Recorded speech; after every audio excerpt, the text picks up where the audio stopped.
자, 김영삼 전 대통령 빈소의 사흘째 조문 행렬이 이어지는 가운데 정치권에서는 YS 리더십에 대한 재조명과 함께 후계 구도에 또 관심이 쏠리고 있습니다. 네, 이른바 포스트 양김 시대의 시작은 누구의 손에 달려 있을지 이동관 디지털 서울문화예술대학교 총장과 함께 자세히 짚어보겠습니다. 안녕하세요. 안녕하세요. 박근혜 대통령이 어제 이 순방 후에 바로 첫 일정으로 조문을 가셨는데요. 네. 근데 7분 조문 좀 짧은 거 아니냐 이런 얘기도 좀 나오는데요. 어떻습니까? 이런 것들은. 글쎄요, 뭐 시간의 길이를 갖고 얘기하는 거는 좀 적절치 않은 것 같아요. 네. 당일날 이제 서거하신 당일날 저도 그 이명박 대통령 모시고 이제 오전에 갔었는데 네. 그때 이제 15분 머물렀었거든요. 그러니까 현직 대통령 시간이라는 건 또 좀 더 아무래도 그 촉박하고 그렇죠. 그것보다 어쨌든 그 평소에 교류나 교분이 깊으셨던 것은 아니기 때문에 간곡한 뭐 유가족 위로하고 조문한 것이면 뭐 시간의 길이를 갖고 길다 짧다 얘기할 것은 아니다. 그런 생각이 듭니다. 아니 그래도 남도구 전 총리 때는 한 15분이었고 그다음에 사촌 언니긴 하지만 김종필 전 총리 부인 박영욱 여사 때도 15분이었고 그렇게 등등 시간을 좀 이렇게 재다 보면 그래서 이제 제가 좀 짧고 방명록도 없고 한 점이 뭔가 악연에 대한 그런 것 때문에 말씀드린 아닌가. 평소에 어떤 그 인간적인 그 교분이나 친분이 있었던 것이 아니고 엄밀히 말하면 부친 박정희 대통령의 정적이었잖아요. 그리고 본인에 대해서도 사실은 뭐 마지막에 뭐 그 화해를 하기도 했지만은 중간에 그 대선 그 과정 특히 2007년 경선 때는 노골적으로 이명박 그 후보 편을 들었고 그 뒤에도 뭐 좀 거친 표현으로 또 비판하기도 하고 했으니까 그렇게 뭐 애틋한 정이라기보다는 전직 대통령에 대한 그 말하자면 예우 차원에서 하신 거다 이렇게 뭐 이해해야 되겠죠. 손명순 여사의 몸이 좀 좋지 않아서 오래 머물기도 또 조금 그랬다는 얘기들도 좀 있더라고요. 실제로 또 저 위로를 한다면 누구보다 손명순 여사께 해야 되는데 사실은 그 손명순 여사 진짜 컨디션이 상당히 안 좋으시거든요. 원래 먼저 그 불편하셨잖아요. 그래서 저도 그 손 여사님이 그 굉장히 그 편찮으시다는 얘기를 듣고 그때 밖에 김영삼 대통령께서 이제 모시고 식사하러 오신 거를 제가 한번 부딪혀 인사드린 적도 있었어요. 근데 이렇게 또 먼저 가실 줄 몰랐죠. 아니 손명순 여사 얘기가 나와서 이거 하나만 좀 여담으로 여쭤볼게요. 사실 손명순 여사의 내조 정치가 상당히 지금 회자가 또 되고 있는데 사실 그 예전에 이 상도동계 이 주택에서 시래기국의 갈치 이거 한번 안 얻어먹으면 안 된다. 사실 기자 시절에도 많이 얻어주셨죠. 그건 저 정치부 기자가 아니고 간첩이죠. 흔히 하는 얘기로 그러니까 참 많은 그 일화들이 있었죠. 저는 사실은 원래 제가 두 분 다 야당이실 때는 저는 동교동계를 담당했었거든요. DJ 대통령을 담당했었군요. 그러다 이제 나중에 뭐 이제 세비에도 가고 했습니다만 지금도 기억나는 게 회고록에도 나오지만 본인이 하도 꿈을 안 꿔서 어머님을 뵙고 싶은데 칼을 품고 자면 꿈에 나타난다 그러더라. 그래서 칼을 품고 잤는데 그 새벽에 아파서 깨보니까 수건에 이렇게 해가지고 품고 잤는데 아파서 깼는데 그때까지도 꿈을 안 꾸고 그 뒤에도 안 꿨다고 그러면서 참 그런 거 보면 독특하신 분이죠. 워낙 숙면을 해서 대통령이 되려면 어떤 꿈 꿔야 되냐 그러니까 나는 숙면을 해서 꿈을 안 꾼다. 뭐 좀 이따 이제 저희가 설명하겠지만 어떤 면에서는 아주 단순 명료하고 아주 직선적이고 저돌적으로 가시니까 뭐 그런 특성이 거기도 반영됐다 이렇게 생각할 수 있을 것 같아요. 아니 이번이 처음으로 열리는 국가장이잖아요. 그렇죠. 이게 뭐 여러 논란이 있었는데 그때 이명박 대통령 시절에 이게 정리가 됐던 거잖아요. 어떤 의미가 있는 거예요? 사실은 이제 2009년에 노무현 대통령 그다음에 김대중 전 대통령 두 분이 잇따라 돌아가셨잖아요. 근데 그 앞에는 이제 노무현 대통령 같은 경우는 국민장으로 치렀어요. 근데 왜 이런 일이 생겼냐면 그 앞에 약간 혼선이 있었던 것이 국장과 국민장의 기준이라는 게 애매하고 사실은 현직으로 돌아가신 박정희 대통령만 유일하게 국장을 했었거든요. 그래서 그게 불문율처럼 돼 있었던 거예요. 그런데 이제 우리 김대중 전 대통령 쪽에서 그 민주화에 기여한 공헌이나 여러 가지로 생각할 때 국장을 해줬으면 좋겠다. 그래 이런저런 논란을 이제 겪었는데 그때 저희가 이제 이런저런 검토를 해보니까 제일 우선 걸림돌이 뭐였냐면 9일 이내라는 긴 기간. 그다음에 더 이제 핵심이 뭐였냐면 그 9일 영결식 하는 날은 전 관공서가 임시 휴일을 하도록 돼 있어요. 쉬어야 그 전에 그 규정에는 국장 규정에는 조기를 개항하고 그러니 그 옛날에 잘못 만든 이제 법적 미비지만은 그 평일날 멀쩡한 관공서가 쉰다는 게 그때만 해도 아직 저희가 금융위기 다 극복이 안 됐을 때니까 네. 좀 곤란하다. 그래서 결국 타협안으로서 6일장으로 하면 딱 일요일이 되더라고요.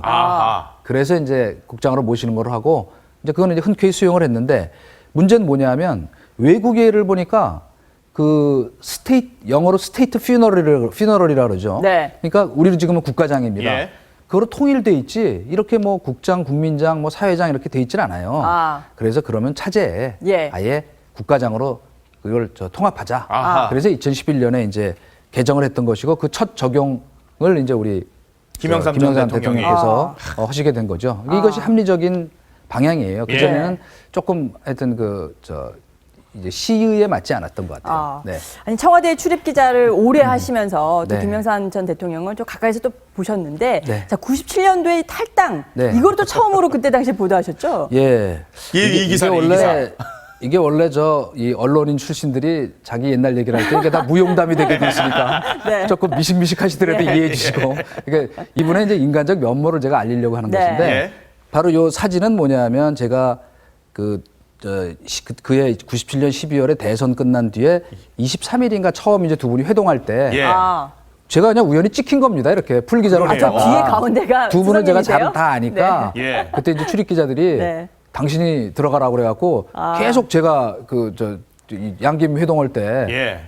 취재를 했어요. 어허. 그래서 이제 뒤에서 김중건 당시 비서실장과 악수를 하는데 이제 사진이 찍힌 겁니다. 그러니까 그러네요. 제가 뭐 의도적으로 연출한 건 아니니까 이해해 주시고 저 기사가 바로 뭐냐면 그 당시 이제 97년 11월에 들어서면서 네. 김영삼 대통령이 언제 탈당할까가 초미의 관심이었습니다. 예.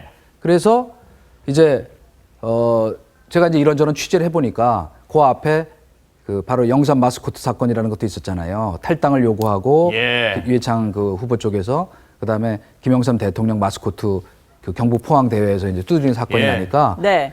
이제 임박은 했다고 다 생각했는데 날짜가 언제일지를 맞출 수가 없었거든요. 근데 이제 제가 정확한 소식통의 얘기를 듣고 이 기사를 쓴 겁니다. 일면 말하자면 일면 이제 머리 기사로 이제 시커멓게 썼는데 무슨 일이 있었냐면 여기 이제 5, 6일께 탈당계 낸다 그랬잖아요.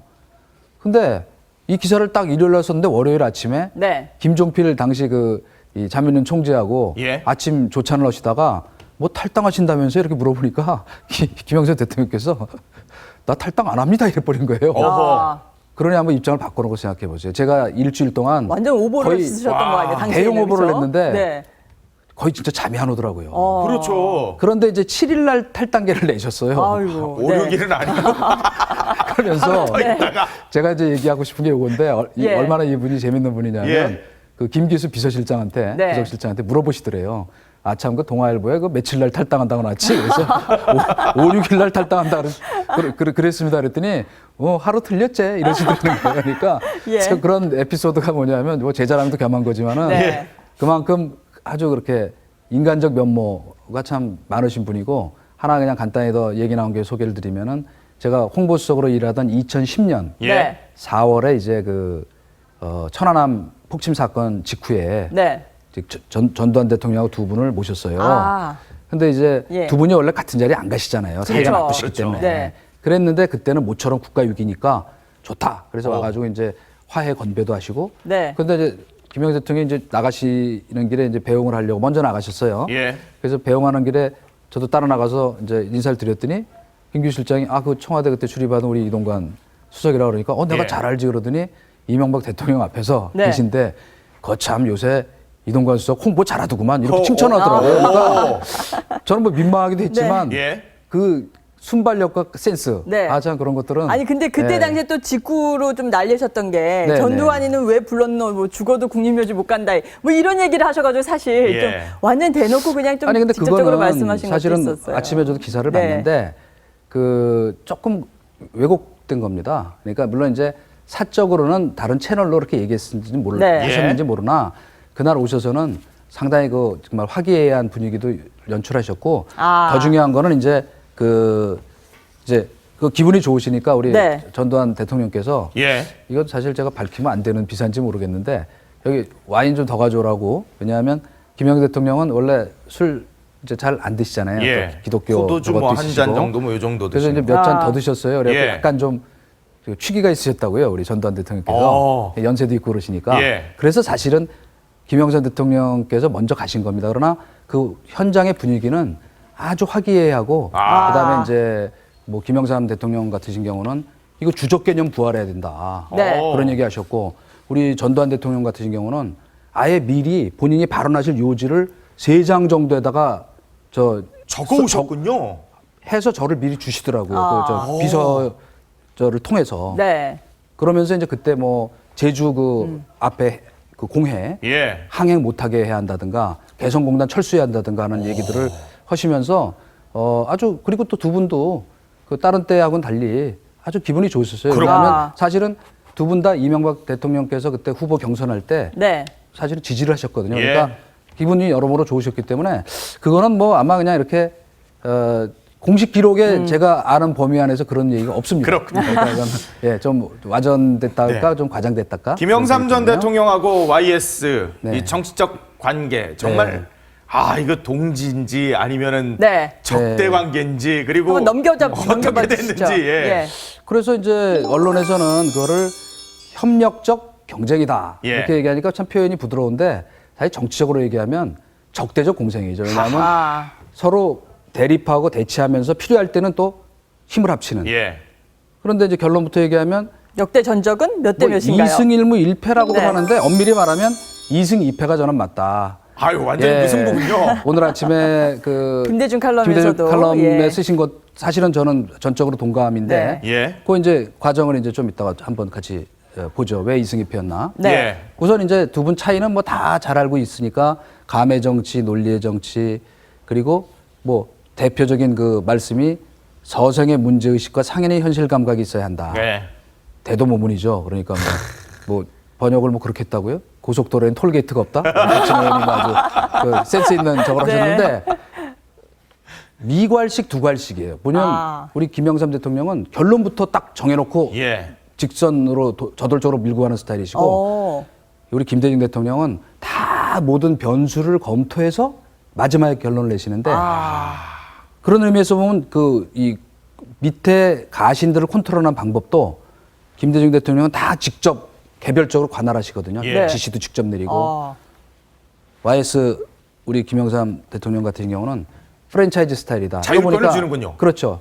이제 거점 형태로 자기 재량권을 갖고 하도록 이렇게 맡기는 거죠. 예. 그런데 이제 예를 들어서 이제 DJ 우리 같으신 경우는 그 95년에 국민회의 창당할 때 예. 우리가 전부 다 이 양반이 제정신이 아니다 그랬잖아요. 오. 민주당을 분당하고 국민회의 창당할 예. 때 네. 그나마 합쳐도 될까 말까 한데 분당했으니 얼마나 전부 비판이 뭐 대단했죠. 예. 근데 밤새 이 백지를 한 장 놓고 두 쪽으로 딱 그은 다음에 국민회의를 창당해서 분당할 경우에 이득이 되는 예. 내용, 손해가 되는 거 네. 이거를 쭉 다 썼다는 거 아닙니까? 수학 분석하듯이 우리가 그런데 예. 분당하는 것이 이점이 더 많다. 그래서 네. 그 다음날 서슴없이 물론 이제 네. 고민을 많이 하셨겠지만 그러나 이제 YS 같은 경우는 그 유명한 요새 언론에도 계속 나오는 100만 명 서명운동이 먹고 1000만 명씩 그래갖고 네. 누가 쉬어보나 그 유명한 얘기죠. 민취업할 때 예. 서명운동할 때 그러니까 네. 완전히 극단적이신데 직접 평가하는 걸 저도 들은 일이 있어요.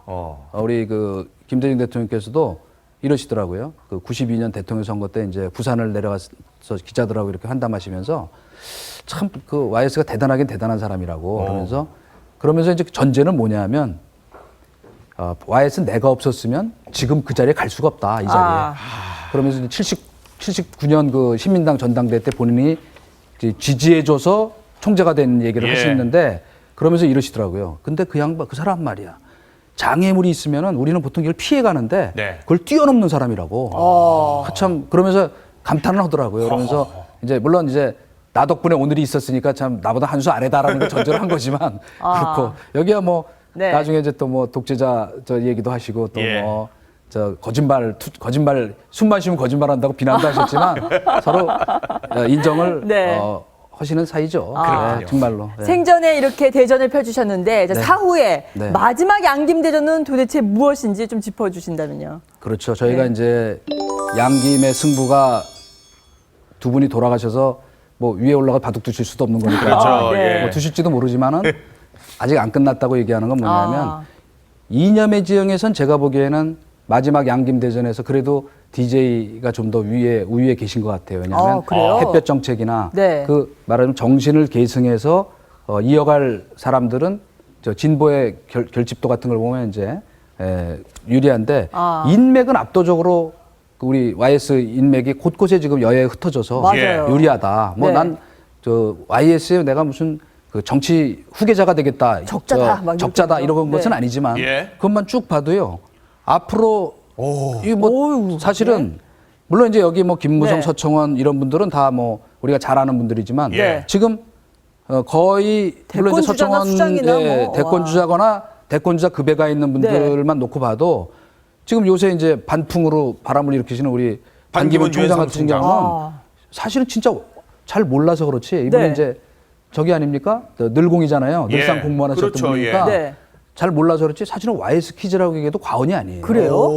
96년 초에 의전비서관 발탁할 때 직접 면접하셨어요. 그리고 그 더 중요한 건 뭐냐면 의전비서관은요 거의 공식 행사를 하루 종일 쫓아다닙니다. 그렇기 때문에 결이 안 맞는 사람 할 수가 없어요. 예. 네. 근데 임기 말에 외교안보 수석 시켜서 황정엽 사태 때 중국 필리핀 오가면서 그 마크 해결 조율을 다 하셨죠. 네. 그렇기 때문에 그 정의라는 거는 우리가 겉으로 보고 아는 거하고는 또 완전히 다릅니다. 그래서 이번에도 그 조문한 내용을 보면 아주 극진하잖아요. 그렇죠. 네. 예, 그러니까 그리고 참 아끼셨어요. 우리 반기문 총장을 우리 김영삼 대통령께서 김무성 우리 지금 대표야 뭐 말할 것도 없고 예. 네. 아예 비서 출신이니까 또 우리 비서실장 정무장관 지내던 서청원 전 대표도 마찬가지시고 예.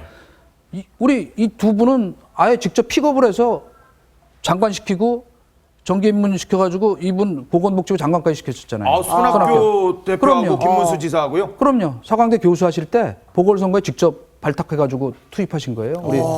여기 우리는 바로 저 96년 총선 때 이재호, 김문수, 홍준표 그 정의화 뭐 줄줄이 다 예. 발탁한 그 중에 한 분인데 이번에 지금 TK 대전 앞두고 있죠. 그렇죠. 예. 그러니까 이렇게 본다면 인맥의 지도로 본다면 압도적으로 그 YS 후계자들이 더 그러네요. 쟁쟁하죠. 야. 그러나 이제 아까 말씀드린 대로 네. 그 이념의 어떤 그 말하면 햇볕 정책이나 그런 이런 그 약간 진보적인 그 어젠다에 예. 있어서는 이어받는 세력이 훨씬 더 색깔이 확실하다. 우리 네. DJ 쪽이 이렇게 정리할 수 있을 것 같습니다. 아니 그런데 지금 이 김무성 대표는 진짜 이 슬리퍼 차림으로 거기서 상주 노릇을 그렇죠. 하고 있는데 예. 이종걸 원내대표는 아니 정치적 아들이 아니라 오히려 유산만 노리고 있다. 네. 아버지의 뜻을 따르려면 제대로 뭐 네. 단식도 하고 국정교에서 오히려 반대해야 되고 이러는 거 아니냐라면서 지금 오히려 공격을 하고 있어요. 그래서 예. YS 네. 퀴즈가 도대체 그럼 진짜 YS 퀴즈는 누구냐? 네. 이 가름말을 좀 타는 것도 사실 필요한 것 같아요. 진짜 YS 퀴즈는 다음에 그 2017년 네. 그 대선이 무대가 되지 않을까 그런 생각이 예. 들어서 이 중에 어떤 분이 만약에 지금 이제 토굴에서 뭐 은거하고 계시지만은 예. 혹시 그 2017년 그 대권 고지에 오르시는 분이 있다면 제대로 된 YS 후계자로서 자처할 수 있지 않을까. 아하. 그리고 또 그때 다시 한번 더 YS가 그 내걸었던 문민 개혁의 어떤 그 정신, 예. 철학, 이념 이런 것들이 또 다시 한 번 더 빛을 발할 수도 있겠다. 아하. 그런 생각이 듭니다. 그래서 그 승부는 아직 끝나지는 않았다. 그러니까 예. 물론 제가 여기 지금 DJ 후계로서의 저게 인물이 아직 뚜렷이 정리가 안 돼 있죠. 정리가 안 돼 있죠. 예. 그러니까 지금 야권 대권 주자 중에는 그러나 이제 뭐 아직은 지금 계속 움직여 가는 중이니까 예. 네. 좀 지켜봐도 될 것 같다. 그런 생각입니다. 네. 그래서 결국 이 양김의 마지막 승부처는 2017년 대선이 될 것이다. 네. 뭐 이제 제가 볼 때 그렇다는 말씀입니다. 네. 누가 DJ의 적자냐, 그다음에 DJ YS의 적자끼리 예. 서로 네. 맞붙는 그런 구도가 될 것이다. 근데 이제 결국은. 특히 아까 인맥과 제가 정책이라고 얘기한 것은 네. 예. 특히 DJ의 후계자는 직접 이렇게 키우지 않았다고 하더라도 그런 DJ의 이념을 내걸고 나올 가능성이 예. 많으니까 네. 어차피 그 남북화의 포용 정책 뭐 쭉 그런 진보적 어젠다를 그렇죠. 내걸고 나올 거 아닙니까? 예. 네. 그러니까 그런 그 대결이 가능할 것이다 이렇게 제가 보는 거죠. 이념과 예. 인맥. 예. 네. 예. 알겠습니다. 지금까지 디지털 서울문화예술대학교 이동관 총장과 말씀 나눠봤습니다. 감사합니다. 고맙습니다.